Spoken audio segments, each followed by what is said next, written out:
नमस्कार, मैं शिव। आप देख रहे हैं लाइव न्यूज 24। आज हम बात करेंगे देश के उस महान शख्सियत की जिसकी चर्चा कल से ही हो रही है। आपको बता दें 9 तारीख की देर रात को एक खबर आती है जिससे पूरे का पूरा भारत स्तब्ध रह जाता है। खासतौर भारत का किसी भी जात का व्यक्ति हो, किसी धर्म का व्यक्ति हो, किसी भी सेक्टर में काम करने वाला हो, वो जब ये खबर सुनता है तो उसकी आंखें नम हो जाती हैं। हम बात कर रहे हैं स्वर्गीय रतन टाटा की, जिनका जन्म 1937 में होता है और उसके बाद वो इस देश के ऐसे चमकते सितारे हो जाते हैं जो अपने विकास के साथ साथ इस देश को बहुत आगे ले जाते हैं। ये कहा जाता है कि उद्योगपतियों का किसी भी देश को नंबर 1 बनाने में बहुत बड़ा हाथ होता है, लेकिन जब उद्योगपति समाज के लिए जीने लगता है तो उस देश के क्या कहने हैं। हम यहाँ बात कर रहे हैं रतन टाटा की, जिनका जन्म 1937 में होता है और उसके बाद उनकी पूरी जो शिक्षा दीक्षा है वो बेसिक एजुकेशन उनकी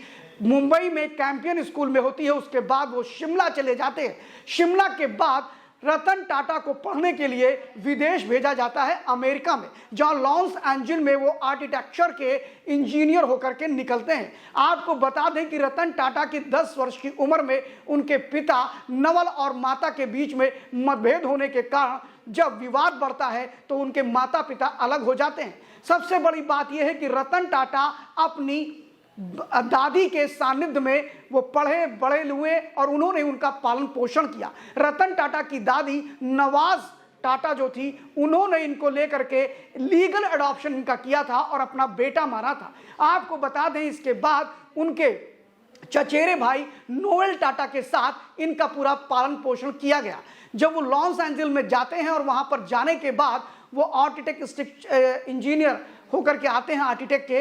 फिर भारत में आने के बाद 1961 में वो टाटा ग्रुप के प्रवेश करते हैं। 59 में आने के बाद वो सबसे बड़ा काम स्टील प्लांट का शुरू करते हैं। आपने जमशेदपुर टाटा नगर सुना होगा, झारखंड के अंदर, वह स्थापना करना और उसको विकास देना और स्टील के क्षेत्र में बड़ा काम करके दिखाया। टाटा की पाइप से लेकर के टाटा के स्टील की चर्चा आज भी होती है। किसानों की पहली पसंद ये होती है टाटा की पाइप जब वो बोर कराते हैं। टाटा ने जब ये काम करना शुरू किया, रतन टाटा ने, तो उसके बाद तो परिस्थितियां बदलती ही चली गई। 61 में अपने बाबा की बनाई हुई कंपनी में वो कड़ा परिश्रम करते हैं, संघर्ष करते हैं और करते करते एक लंबा समय लगता है। लगभग 30 वर्ष बाद रतन टाटा टाटा ग्रुप के चेयरमैन बनते हैं 1991 में। उसके बाद तो टाटा ने पीछे मुड़ के देखना ही बंद कर दिया। आपको बताएं कि रतन टाटा ने कई ऐसे निर्णय लिए जिसके लिए वो जाने जाते हैं। रतन टाटा ने जो 3 बहुत महत्वपूर्ण निर्णय हुए जिसको लोग भारत की शान से भी जोड़ते हैं, उसमें एक था कोरस कंपनी का अधिग्रहण जो कि ब्रिटेन की थी। दूसरी कंपनी टेटली टी का नाम सुना होगा आपने, उसका भी अधिग्रहण रतन टाटा ने किया। जागुआर लैंड रोवर का नाम सुना होगा आपने, कार का, उसका भी टाटा मोटर्स में अधिग्रहण कर लिया। यही नहीं, टाटा ने बहुत ऐसे काम किए हैं जो हमारे आसपास दिखाई पड़ता है। आपको बता दें कि जब आप बिग बास्केट से कुछ मंगाते हैं तो टाटा का प्रोडक्ट है। क्रोमा के किसी आप शोरूम पे जाते हैं और इलेक्ट्रॉनिक सामान खरीदते हैं, वो टाटा का प्रोडक्ट है। नक्षत्रा और तनिष्क जैसे शोरूम में जाकर के जब आप ज्वेलरी खरीदते हैं तो वो टाटा का ही प्रोडक्ट है। अगर आप बात करते हैं टाटा के बारे में तो ऐसी कोई चीज नहीं जो टाटा ना लाता हो। आपको बताएं 96 में टाटा टेलीकॉम में कूद जाता है। 98 में टाटा इंडिका इतनी जबरदस्त पूरे देश में बिकी गाड़ी जिसकी आप कल्पना नहीं कर सकते हैं। आपको बताएं कि टाटा का एक सपना था कि भारत का वो मध्यवर्गीय परिवार जो अपनी पत्नी और अपने बच्चे के साथ घूमना चाहता था कार से, उसका भी सपना टाटा ने पूरा करके दिखाया। नैनो कार का प्लांट 2011 में उन्होंने लगा करके और उसके बाद मार्केट में उतार दिया। दुनिया के लोग चकित रह गए कि एक लखिया कार कैसे भारत में आएगी और उसका कैसे पैसा निकलेगा और कैसे उसको दिया जाएगा। टाटा ने अपनी इंजीनियरिंग, अपनी बुद्धिमत्ता, यानी रतन टाटा जी ने उसको ला करके पूरी दुनिया को आश्चर्यचकित कर दिया था। खूब बिकी थी नैनो कार, शहरी क्षेत्रों में तो ज्यादा बिक रही थी। इसके अलावा अगर बात करें तो टाटा की ह्यूमैनिटी, टाटा का स्वास्थ्य, शिक्षा पर किया गया काम कोई नहीं भूल सकता है। रतन टाटा एक ऐसे व्यक्ति थे जो कहते थे कि हमारे डीएनए में है जो वो किसी के डीएनए में नहीं होगा। उन्होंने कहा कि हमारे परिवार के डीएनए में है समाज सेवा। हमारे परिवार के डीएनए में है काम को आगे बढ़ाना। वो कहते थे कि जब समाज हमें 2 रुपए देता है तो मेरे बाबा कहते थे, मेरी दादी कहती थी कि हमें 2 के बदले में 20 वापस करना चाहिए। ये विचार थे रतन टाटा के, और इस विचार को प्रमाणित करता है उनका वह समय जब 1962 में हम पर अटैक हुआ था चाइना का। उसके बाद 65 में पाकिस्तान का भी युद्ध हुआ, और ऐसी परिस्थिति में जब हम बात करते हैं तो वहां पर रतन टाटा, जो कि टाटा ग्रुप के चेयरमैन तो नहीं थे लेकिन उसके एक सदस्य के नाते, जब कैबिनेट की मीटिंग के बाद जब मंत्रियों ने उनसे बात किया तो उन्होंने कहा बिल्कुल निश्चिंत रहिए, आप पाकिस्तान पर वार करिए, मेरे पास जितना पैसा है मैं 100 वर्षों तक भारत की जनता को फ्री खिला सकता हूं, बिना किसी दिक्कत के खिला सकता हूं। इस तरह के उद्योगपति थे रतन भाई टाटा। रतन नवल टाटा की जितनी भी प्रशंसा की जाए वो कम है। कोरोना में भी आपने देखा लगभग 2000 करोड़ से ज्यादा का पैसा उन्होंने पीएम केयर फंड में दिया था। भारत में चाहे वो वैक्सीन बनाने को लेकर के बातें हो या देश के क्रिकेट की बात हो, देश के बेजुबानों की बात हो, रतन नवल टाटा खड़े दिखाई पड़ते थे। रतन नवल टाटा की चेन की अगर बात करेंगे तो आपको एक बात और भी करना चाहेंगे। रतन नवल टाटा का बेजुबान जानवरों को लेकर के बहुत ज्यादा प्रेम था। अब आप सोचोगे प्रेम कैसे, तो एक आर्टिकल वायरल हुआ था।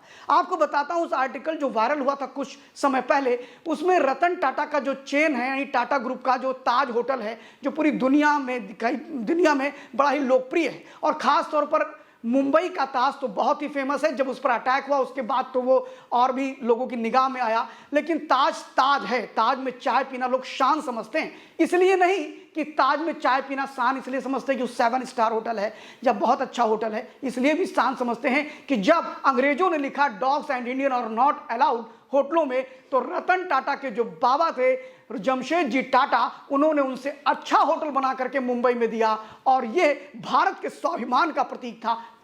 ताज भारत की संस्कृति का प्रतीक है, ताज भारत के स्वाभिमान का प्रतीक है। और जब ताज होटल में एक महिला आती है और पूछती है कि ये बाहर जो स्ट्रीट डॉग घूम रहा है इसको भगा दो, तो आप सुन करके आश्चर्यचकित हो जाएंगे कि वहां पर रहने वाले वॉचमैन रिसेप्शन ने कहा कि यहां पर हम किसी भी स्ट्रीट डॉग को नहीं भगा सकते। हमारे टाटा ग्रुप के पूर्व चेयरमैन रतन टाटा का सीधा निर्देश है कि किसी भी स्ट्रीट डॉग को नहीं भगाया जा सकता है। जानवरों के प्रति इस प्रेम को देख करके तो आप दंग रह जाएंगे। रतन टाटा ने ऐसे कई जो स्टार्टअप हैं जो जानवरों के लिए काम कर रहे हैं, बेजुबान जानवरों के लिए, उन पर बहुत पैसा वो लगाते हैं। रतन टाटा की देश के प्रति इस प्रकार की श्रद्धा कहीं ना कहीं सबको नम कर देती है। आज रतन टाटा जी के बारे में जब उनके दुखद निधन की जब सूचना आई तो देश के प्रधानमंत्री, देश के राष्ट्रपति, देश के बड़े बड़े उद्योगपति और मुकेश अंबानी तो यहां तक बोल दिया कि ऐसा कैरेक्टर, ऐसे चरित्र के व्यक्ति को मेरा सलाम है,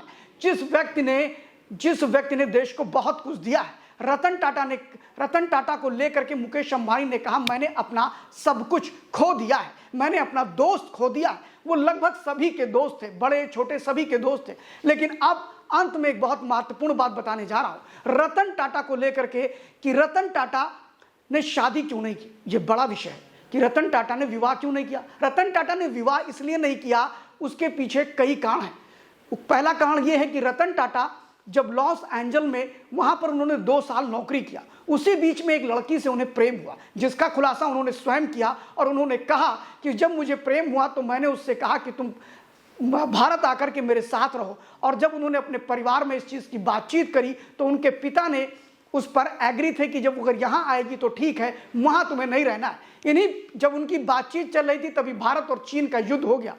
लड़की के माता पिता ने मना कर दिया भारत जाने से, और वो उनका पहला प्यार था, अधूरा प्यार था जो कभी पूरा ना हो सका। लेकिन क्या रतन टाटा ने कभी प्यार नहीं किया? आपको बता दें रतन टाटा का नाम सेमी ग्रेगवाल, भारत की एक बड़ी एक्ट्रेस से भी उनकी चर्चा होती थी। और बता दें सेमी ग्रेगवाल जो है वो मेरा नाम जोकर फिल्म में भी उन्होंने अभिनय किया था। कहा जाता है कि रतन टाटा के उनसे बड़े अच्छे संबंध थे। यह भी कहा जाता है, ये अफवाहें भी हैं, फिलहाल सेमी ग्रेगवाल को लेकर के ऐसी अफवाहें चलती रही हैं। लेकिन रतन टाटा ने एक कार्यक्रम में खुद कहा है कि मैंने 4 बार शादी करने का प्रयास किया, लेकिन हर बार डर जाता था। देश का एक ऐसा सच्चा सपूत और अल्पसंख्यक समाज यानी पारसी समाज से आने वाला, जिसकी आबादी भारत में 1% भी नहीं है, ऐसा व्यक्ति जो देश को इतने शिखर पर ले गया, आज पूरे भारत में भारत में कहीं भी देखेंगे टाटा ही टाटा और भारत के बाहर भी टाटा है। कोरस जैसी कंपनी को उन्होंने अधिग्रहण किया जो टेक्सटाइल, हेल्थ से लेकर केमिकल के क्षेत्र में बहुत आगे है, वहां भी भारत का डंका बजता है। दुनिया में टाटा जैसे उद्योगपति ने इतना बड़ा काम करके दिखाया कि भारत की मौजूदगी लगभग अनेक देशों में दिखाई है। उन्होंने जो देश हम पर राज करता था उन्हीं की कंपनियों को खरीदने का काम रतन टाटा ने किया था।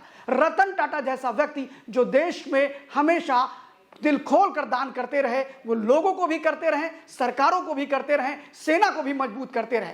ऐसा व्यक्ति जो देश के लिए अपना सब कुछ न्यौछावर करता है, ऐसे रतन टाटा को लाइव यूपी न्यूज़ 24 की तरफ से भावभीनी श्रद्धांजलि और सलाम।